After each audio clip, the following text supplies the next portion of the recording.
नमस्कार दोस्तों, मेरा नाम संदीप कुमार हुआ और मैं 10th क्लास का फिजिक्स पढ़ाऊँगा।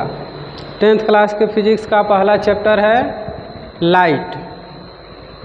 ठीक है, इसमें लाइट के बारे में हम लोग जानेंगे। सबसे पहले लाइट में अपवर्तन होता है या परावर्तन होता है, तो उसके लिए किसी न किसी परावर्तक सतह की ज़रूरत पड़ती है। ठीक है, तो परावर्तक सतह कुछ भी हो सकता है।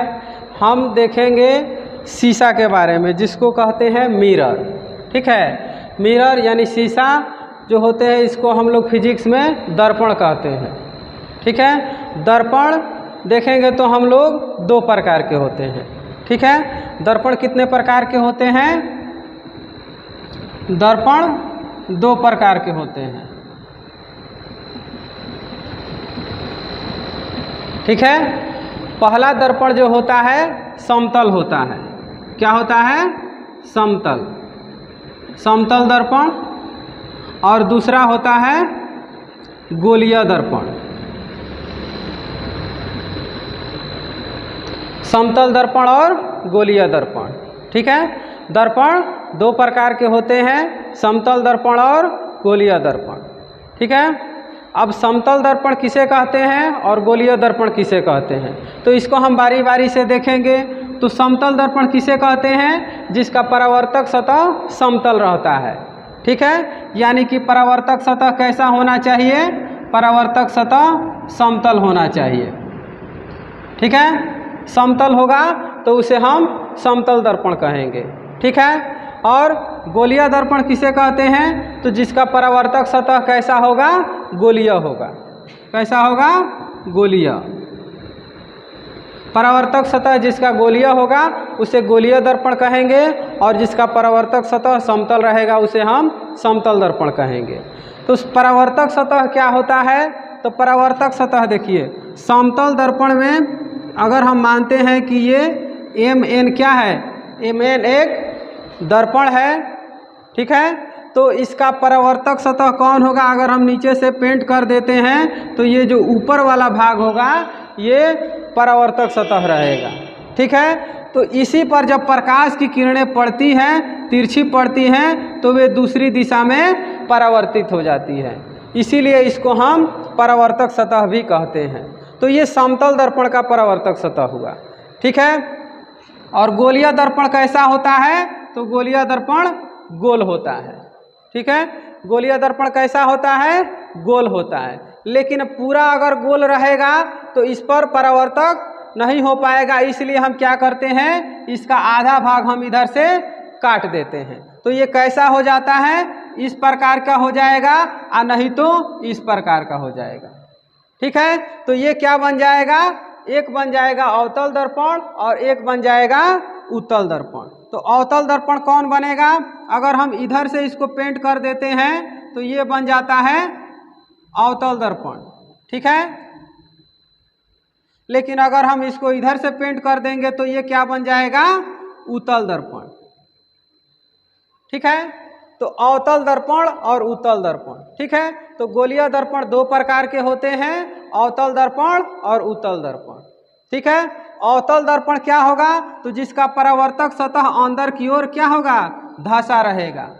ठीक है, जिसका परावर्तक सतह अंदर की ओर धंसा रहता है उसे अवतल दर्पण कहते हैं, और जिसका परावर्तक सतह ऊपर की ओर उठा रहता है उसे हम उत्तल दर्पण कहते हैं।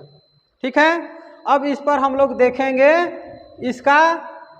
इस पर प्रकाश की किरणें पड़ती हैं तो कैसे परावर्तित होती हैं। ठीक है, तो सबसे पहले हम लोग देखेंगे समतल दर्पण में। ठीक है, तो समतल दर्पण में अभी हम लोगों ने देखा, एक मान लेते हैं कि Mn क्या है? एक समतल दर्पण है। ठीक है, इसका हम नीचे का भाग पेंट कर देते हैं या कलई कर देते हैं। ठीक है, तो जब प्रकाश की किरणें इस पर पड़ती हैं, ठीक है, प्रकाश की किरणें जब इस पर पड़ती है तिरछी, तो ये दूसरी दिशा में परावर्तित हो जाती है। तो यहाँ से पड़ती है तो नीचे तो पेंट किया गया रहेगा, तो ये पार होंगी नहीं, तो ये क्या हो जाएंगी? परावर्तित हो जाएंगी। ठीक है, तो क्या हो जाएंगी, ये परावर्तित हो जाएंगी। तो चूंकि ये प्रकाश की किरण आ रही है तो इसे हम आपतित किरण कहते हैं। क्या कहते हैं, आपतित किरण। ठीक है, और ये क्या हो रही है, परावर्तित होकर जा रही है तो इसे हम कहेंगे परावर्तित किरण। ठीक है, तो ये आपतित किरण हो गया और ये क्या हो गया, परावर्तित किरण। अगर हम इसको ए मानते हैं, इसको ओ मानते हैं, इसको बी मानते हैं। ठीक है, तो अगर हम बीच में क्या लेंगे, अगर अविलंब हम डालते हैं, ठीक है, तो इनके बीच कोण बन जाता है। ठीक है, ये आपतन का कोण बन जाता है। चूंकि ये आपतित किरण है तो ये आपतन का कोण होगा, और ये चूंकि परावर्तित हो रही है किरण तो ये परावर्तन का कोण बनेगा। आपतन के कोण को हम आई से सूचित करते हैं, जबकि परावर्तन के कोण को हम आर से सूचित करते हैं। ठीक है, और ये क्या होता है, ये दोनों आपस में बराबर होता है, कोण आई बराबर कोण आर। ठीक है, ये परावर्तन का नियम होता है। जब प्रकाश की किरण किसी समतल दर्पण पर पड़ती है तो वो दूसरी दिशा में लौट जाती है। प्रकाश की इस घटना को प्रकाश का परावर्तन कहते हैं। ठीक है, परावर्तन के दो नियम होते हैं। पहला नियम हो गया, क्या हो गया, ये तो कोण आई बराबर कोण आर होता है। दूसरा नियम क्या होता है, आपतित किरण। आपतित किरण और परावर्तित किरण। परावर्तित किरण तथा आपतन बिंदु पर इसे क्या कहते हैं, आपतन बिंदु कहते हैं।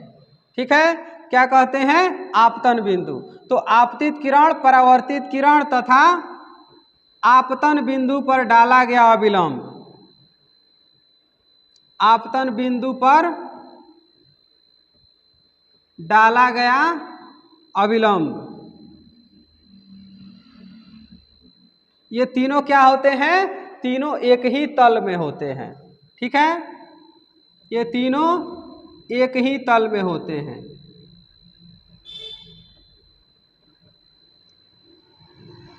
तो ये परावर्तन का दो नियम हो गया। ठीक है, जब प्रकाश की किरण किसी चिकने सतह पर पड़ती है तो वो दूसरी दिशा में लौट जाती है।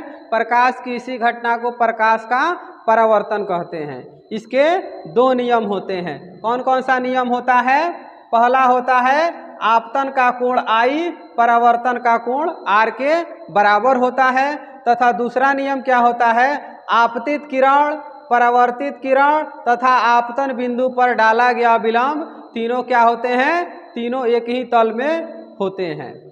ठीक है, तो ये हमारा दर्पण हो गया और क्या हो गया, परावर्तन का नियम हो गया। ठीक है, इसके बाद से हम लोग अगले क्लास में पढ़ेंगे। तब तक के लिए जय हिंद।